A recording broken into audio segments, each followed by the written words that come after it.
अस्सलाम वालेकुम स्टूडेंट्स, कैसे हैं आप सब। उम्मीद है खैरियत से होंगे। अच्छा जी, आज जो हम लोगों ने करना है एलिमेंट्री लीनियर अलजेब्रा की बुक है और इसकी एक्सरसाइज जो आ रही है 4.6 है। इंपॉर्टेंट क्वेश्चन इसके अंदर क्वेश्चन 1 से 6 तक आ रहे हैं। बेसिकली इसके अंदर फाइंड क्या करना है, फाइंड इसके अंदर क्या करना है, आप लोगों ने find the basis and dimension. एक सिस्टम हम लोगों को गिवन है और उसके हम लोगों ने बेसिस निकालनी है और उसकी डायमेंशन बतानी है। तो हमारे पास ये जो सिस्टम गिवन है ना, सबसे पहले तो हम लोगों ने इसको रिड्यूस रो एचेलॉन फॉर्म में कन्वर्ट, ऑगमेंटेड मैट्रिक्स में कन्वर्ट करने के बाद रिड्यूस रो एचेलॉन फॉर्म में कन्वर्ट करना है। ठीक है, ऑगमेंटेड मैट्रिक्स बनाना हम लोगों ने सीखा हुआ है, रिड्यूस रो एचेलॉन फॉर्म में कन्वर्ट करना भी सीखा हुआ है। चैप्टर नंबर 1 की प्लेलिस्ट में जाकर आप मेरे वीडियोस देख सकते हैं। मजीद हम यहाँ पे भी वो चीज़ें रिवाइज करेंगे। और अगर मेरे बेटा आप मेरे चैनल पे न्यू हैं, अभी तक मेरे चैनल को काइंडली सब्सक्राइब करें, रिक्वेस्ट है। और ज़्यादा से ज़्यादा दूसरों से शेयर किया करें। शेयर करने से मे भी आपकी वजह से, मेरी वजह से किसी की हेल्प हो जाए। और हेल्प करना क्या होता है, सदका जारिया होता है। और कमेंट सेक्शन में भी ज़रूर बताया करें अगर आपको मेरी वीडियोस अच्छी लगती है और उनकी समझ आती है, अच्छे से अंडरस्टैंडिंग डेवलप हो जाती है। और लाइक भी किया करें और बेल आइकन के बटन को प्रेस कर लें ताकि मेरे आने वाली वीडियोस की अपडेट आपको मिलती रहे।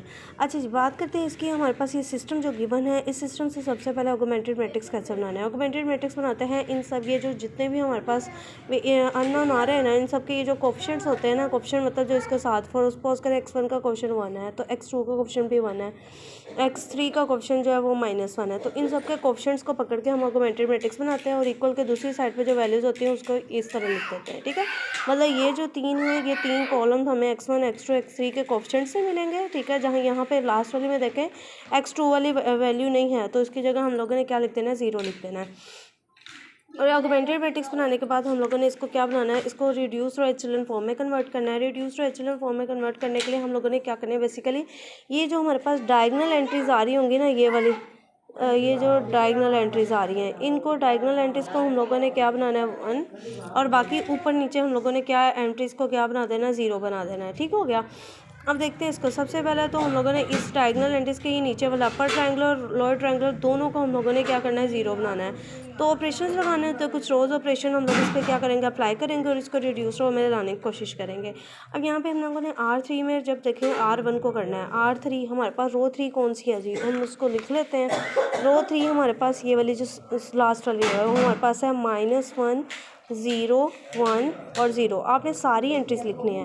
रो 3 के अंदर रो 1 को ऐड करना है, तो रो 1 हमारे पास क्या है, 1 1 -1 और 0। ठीक हो गया। अब इसको सॉल्व करेंगे तो ऐड करना है, तो अपोजिट साइन में ये देखें, ये आपस में कैंसिल होकर इसकी जगह आ गया 0, यहाँ बच जाएगा 1, ये पे अपोजिट साइन के साथ 0 और ये भी 0। तो हम लोगों ने अपडेट, अब जिस रो को पहले लिखते हैं उसी को क्या करना होता है, अपडेट करना होता है। ठीक हो गया, मतलब अपडेट मतलब उसी में ही चेंजेस करनी होती है। तो हम रो 3 की जगह हम लोगों ने ये जो न्यू हमारे पास आंसर आया हुआ है, ये हम लोगों ने रिप्लेस कर दिया है। उसके बाद हम लोगों ने क्या किया, अब देखें इस डायगोनल एंट्रीज के नीचे ये वाली जो आ रही है हमारे पास, ठीक है, इसके नीचे ये 1 0 बन चुका है। अब ये वाली 2 एंट्रीज हम लोगों ने 0 बनानी है, तो R2 के अंदर 2 टाइम रो 1 करवा देते हैं। R2 हमारे पास रो 2 कौन सी है, ये वाली आ रही है ना, रो 2 है हमारे पास -2 -1 2 और 0, ये वाली है रो 2। ठीक है, और इसके अंदर हम लोगों ने 2 टाइम रो 1 को ऐड करवाना है, तो वो हमारे पास 2 आ जाएगा, 2 1 2 2 1 2। ठीक हो गया, और ये हमारे पास -2 हो जाएगा और साथ यहाँ पे क्या, 0 से किस नंबर को मल्टीप्लाई करें फ़र्क नहीं पड़ता। ठीक हो गया। अब इनको ऐड कराते हैं, ये ऑपोजिट साइन के साथ ये 0 हो गई है। 2 में से 1 माइनस करें तो 1 आ जाएगा। ये हमारे पास क्या आ रहा है, 2, और ये हमारे पास ये -2 मैंने लिखा होगा, हाँ ये -2 है। ठीक है, ये भी ऑपोजिट साइन के साथ, ये भी हमारे पास 0 हो गया और ये हमारे पास 0 है। ठीक है, क्योंकि यहाँ पे ये -1 की एंट्री थी ना, 2 से जब मल्टीप्लाई करवाया तो ये -2 आना था। अब ये जो अपडेट किसको करना होता है, जिस रो को हम लोग पहले लिखते हैं उसी को अपडेट करना है। तो मैंने रो 2 को क्या कर दिया, ये जो आंसर आया हुआ है इसे रिप्लेस कर दिया है। ठीक हो गया। अब हम लोगों का टारगेट जो है इस वैल्यू को 0 बनाना और इन 2 वैल्यूज़ को 0 बनाना। देखते हैं अब सूटेबल क्या रिड्यूस्ड एचेलॉन फॉर्म में हमारे पास कॉम्बिनेशन बन सकता है। अब अगर हम लोग रो 3 के अंदर रो 2 को ऐड करवा देते हैं, रो 3 हमारे पास क्या थी, रो 3 को हम देख लेते हैं। वीडियो को आप लोग पॉज करके स्टेप नोट कर ले। रो 3 हमारे पास 0 1 0 0 आ रही है। ठीक है, 0 1 0 0, तो हम लोग पहले 0 1 0 0 रो 3 के अंदर हमने माइनस करवाना है रो 2 को। ठीक हो गया। रो 2 हमारे पास क्या है, 0 1 0 0, क्योंकि रो 2 भी हमारे पास यहाँ से ही पता चल रहा है ना, क्योंकि अपडेट रो 3 को करना है तो मतलब ये 2 रोज तो सेम ही रहेंगी ना जो पीछे हमारे पास मौजूद थी। तो यहाँ पे रो 2 भी देखें आपके पास क्या थी, 0 1 0 0, और रो 3 भी 0 1 0 0 की फॉर्म में ही थी। दोनों को जब हम आपस में क्या करेंगे, सॉल्व करेंगे, तो क्या करेंगे, सब्ट्रैक्ट कर रहे होंगे तो साइन इनके ऑपोजिट आ जाएंगे। अगर प्लस का तो ये माइनस का हो जाएगा, ये भी ऑपोजिट साइन के साथ 0। अब मतलब हमारे पास पूरी की पूरी एक रो क्या हो जाएगी, 0 हो जाएगी, जो रो 3 को हम लोगों ने अपडेट कर दिया। अब इसके बाद मज़ीद इस सिस्टम को हम लोग क्या करेंगे, मज़ीद अगर सॉल्व करना चाहते हैं तो कर ले, वरना हम यहाँ से ही हम क्या कर सकते हैं, इनकी इक्वेशन बना के उनकी वैल्यूज़ फाइंड कर लेंगे।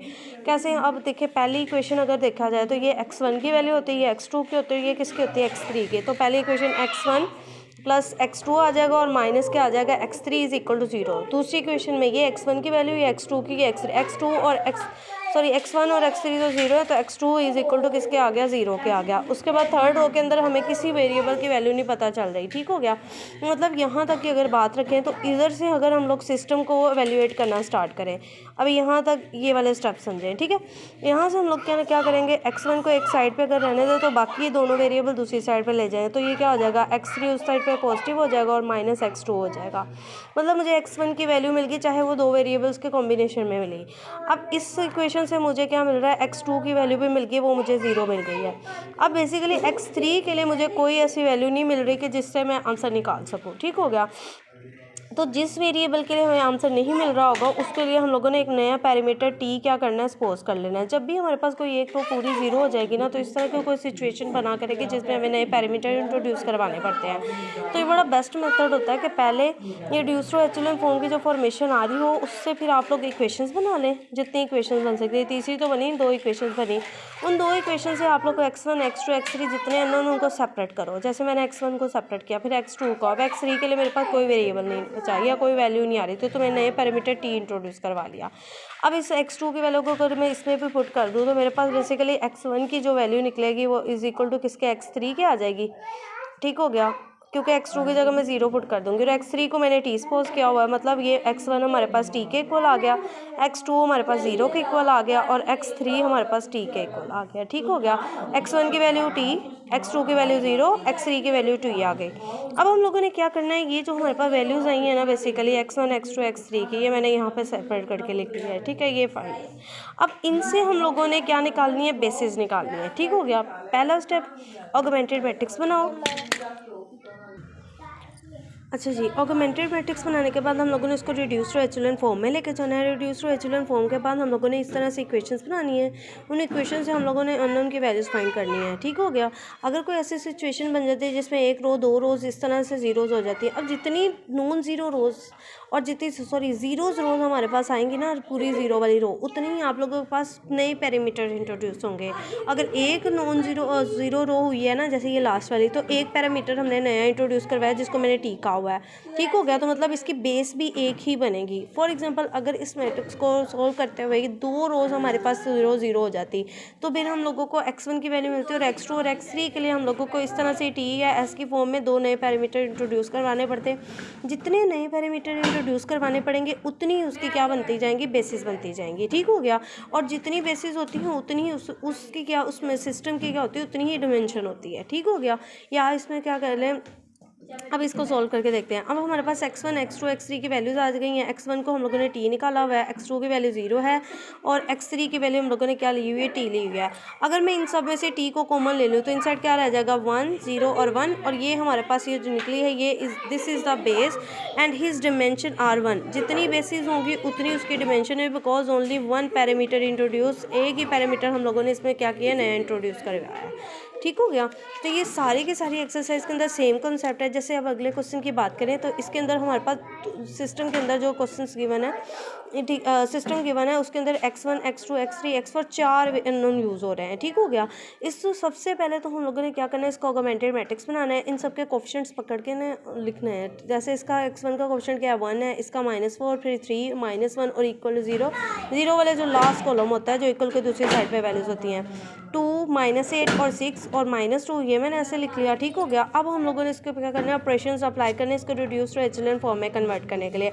तो R2 में से माइनस किया 2 R1 को, R2 हम लोग लिख लेते हैं, वो हमारे पास है 2 -8 6 -2, पूरी की पूरी रो लिखनी है, ठीक है। 2 टाइम R1 2 टाइम R1 रो 1 को 2 से मल्टीप्लाई को 2 आ जाएगा, 2 4 दा क्या बन जाएगा 8 आ जाएगा, 2 3 दा क्या आ जाएगा 6 आ जाएगा, 2 1 दा 2 आ जाएगा 0। अब 2 आइडेंटिकल रोज़ बन गई हैं। जैसे ही हम लोग इनको सब्ट्रैक्ट करेंगे इनके साइन चेंज हो जाएंगे, ऑपोजिट साइन सबके बन जाएंगे। प्लस का है तो माइनस है, माइनस है तो प्लस का हो जाएगा, तो ये भी कैंसिल हमारे पास 0, ये भी 0 हो जाएगा, ये भी 0 हो जाएगा, ये भी 0 और ये लास्ट वाली भी 0। मतलब एक इंटायर रो क्या हो जाएगी 0 हो जाएगी। अब हम लोगों ने यहाँ से अननोन हमारे पास टोटल 4 है, ये याद रखना है। ठीक हो गया हमारे पास। अब हम लोगों ने इस सिस्टम की इक्वेशन बना लेनी है। इक्वेशन कैसे बनेगी, x1 - 4x2 3x3 - x4 is equal to 0। पहली इक्वेशन आ गई। दूसरी इक्वेशन हमें मिली नहीं क्योंकि वो उसमें कोई वेरिएबल बच्चा ही नहीं हुआ। ठीक हो गया। अब इसी से ये मैं हाईलाइट कर रही हूँ, इसी से आप लोगों ने इसी इक्वेशन से, ठीक हो गया। x1 को एक साइड पे रख लेना और बाकी ये जितनी भी टर्म्स आ रही है ना उसको दूसरी साइड पे ले जाना है। देखिए मैंने वैसे लिख दिया ना, x1 इधर रहने देंगे, माइनस का 4x था तो दूसरी साइड पे जाए, प्लस का हो गया, ये प्लस का था माइनस का हो गया, ये माइनस का था प्लस हो गया। अब मेरे पास x1 की तो वैल्यू आ गई है, मेरे पास x2 x3 x4 की तो वैल्यू है ही नहीं, तो इसके लिए मुझे नए पैरामीटर इंट्रोड्यूस करवाने पड़ेंगे। x2 को हम लोग t सपोज कर लेते हैं, x3 को s, x4 को v। अब ये ओरिजिनल इस इक्वेशन में अगर हम लोग पुट कर दें तो ये पूरी की पूरी इक्वेशन किस में चेंज हो जाएगी, x1 is equal to 4t आ जाएगा, 4t - 3s प्लस v आ जाएगा। ठीक हो गया। मतलब हमारे पास x1 की वैल्यू ये है, x2 की ये है, x3 की ये, x4 की ये है। अब हम लोगों ने इनको लिख लेना है। जैसे x1 की वैल्यू भी मैंने लिख ली है, x2 की भी लिख ली, x3 की भी, x4 की भी। अब हम लोगों ने इन सब में से जो वेरिएबल आ रहे हैं ना, नए पैरामीटर इंट्रोड्यूस करवाए, उनको कॉमन लेना है। जैसे ये हमने इन सब की वैल्यूज़ लिखी, सबसे पहले मैंने t कॉमन लिया। अब जिसमें से t कॉमन लेंगे ना, टी जिसमें से कॉमन लिया जाएगा, बस वो वेरिएबल वो कोफिशिएंट बचेगा, बाकी सबको 0 कंसीडर करना है। ऐसे यहाँ से -4 बच जाएगा, बाकी ये वाले ये सारी टर्म 0, यहाँ से 1 बच जाएगा और ये दोनों 0 हो जाएंगे। फिर जब मैं s सब में से कॉमन लूँगी ना, इन सब में से s कॉमन लूँगी तो सिर्फ s वाली टर्म्स आएंगी, बाकी सबको 0 लिखना है। यहाँ s के साथ बचा हुआ है 3, इसमें s है ही नहीं तो 0, इसमें s है तो 1, इसमें 0 हो जाएगा। फिर मैंने v को जब कॉमन लिया तो जहाँ जहाँ v नज़र आ रहा है उसकी जगह सिर्फ कोफिशिएंट बचेंगे, बाकी सारे 0 हो जाएंगे। तो इसका कोफिशिएंट 1 था तो पहला हमने 1 लिख दिया, इसमें v यूज़ नहीं हो रहा 0, इसमें भी v नहीं है 0, तो लास्ट वाले में v आ रहा था 1। नहीं, कितने पैरामीटर इंट्रोड्यूस हुए 3, तो इसका मतलब 3 ही इसकी बेसिस बनी है और 3 ही इसकी क्या होगी, डायमेंशन होगी। यही इस पूरे जो एक्सरसाइज 4.6 के अंदर क्या है आपका कॉन्सेप्ट था। आप लोगों से अगेन रिक्वेस्ट है मेरे बेटा, आप लोगों ने अगर अभी तक मेरे चैनल को सब्सक्राइब नहीं किया तो काइंडली मेरे बेटा कर लें और बेल बटन को ज़रूर प्रेस कर लें ताकि मेरे आने वाले वीडियोस की अपडेट आपको मिलती रहे। और ज़्यादा से ज़्यादा दूसरों से शेयर किया करें। शेयर करना क्या होता है, सदका जारिया होता है। मे भी आपकी वजह से मेरी वजह से किसके हेल्प हो जाए, हेल्प करना अच्छी बात है।